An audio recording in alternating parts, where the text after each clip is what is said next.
The Israel-Hamas war is taking a heavy toll on civilian lives, especially in Hamas-controlled Gaza Strip, where more than 4,300 people have been killed so far.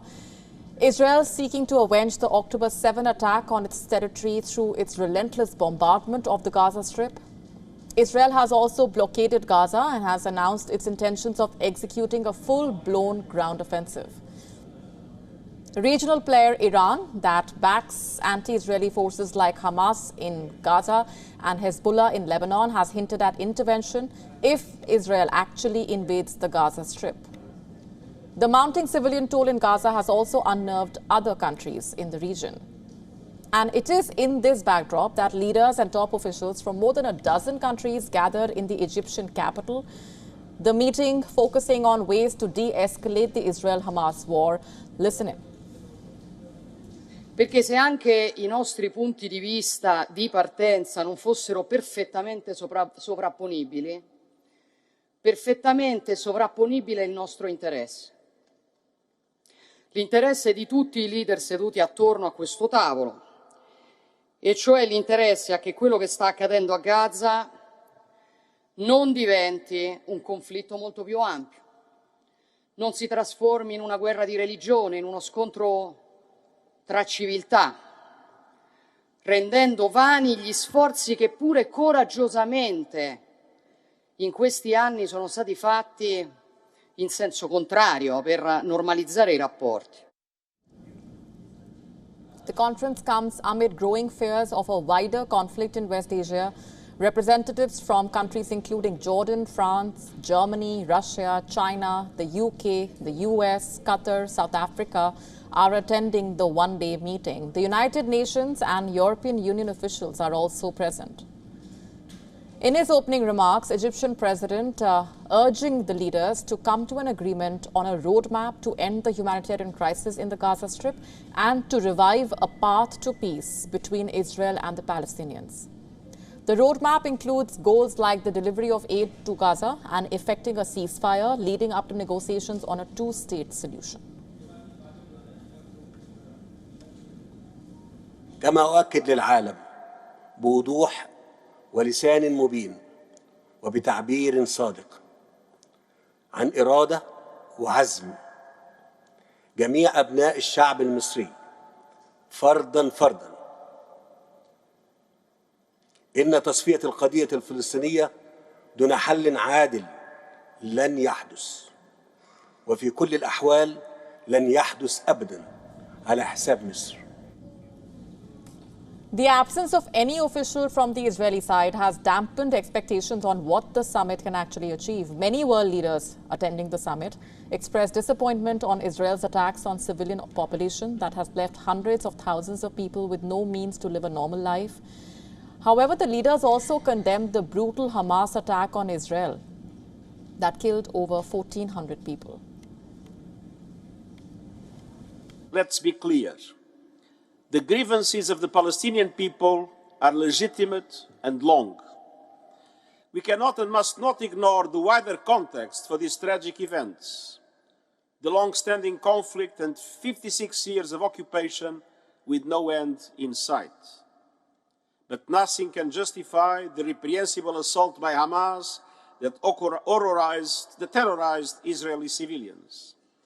And those abhorrent attacks can never justify the collective punishment of the Palestinian people. Clashes on Israel's border with Lebanon and attempted attacks by Iranian-backed forces elsewhere have fueled fears of a spillover of the war. Growing anti-Islamic and anti-Semitic harassment around the world has also raised security concerns in many countries.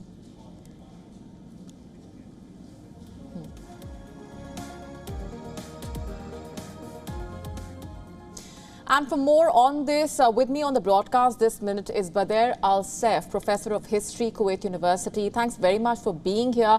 I want to ask you first for your assessment of what we've seen unfolding in the Egyptian capital. The aim, of course, to arrive at some way of a solution as far as the Israel-Hamas war is concerned. What do you make of the statements that have been issued by the leaders there so far?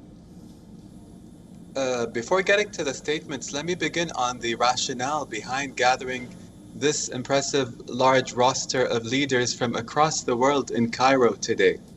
The objective is to have a clear stand on the mounting aggression in Gaza. This has translated into an unfortunate failure and lack of leadership from the UN Security Council, which has not, to this point, has issued a resolution calling for a ceasefire, condemning the violence.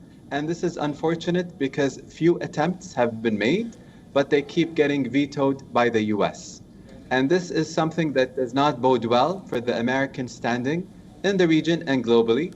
And as we can see in the Cairo summit, they're trying their best to calm tensions, to call for an immediate ceasefire, to allow for the aid and supplies that has been hanging by the Gaza-Rafah crossing border for weeks now without them being allowed in, and to try and translate the cross-sectional support from people around the world in the region and across. You mentioned the protests in London. There were protests in New York earlier today, and many, many other cities on the unnecessity behind this genocide that's happening before our eyes.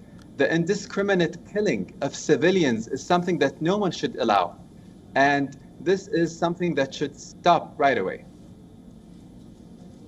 Right. There have been growing fears of this war spilling over and the tensions actually boiling over as far as the entire region is concerned. Do you see that happening? And what, according to you, where are things headed according to you at this point? Let me explain first that today's war is not the conventional war of the 20th century. Wars come in different forms. We have non-state actors. We have cyber warfare. So the notion of war spilling over or not should be something that we're beyond, because I think it has already involved other parties without us even realizing it.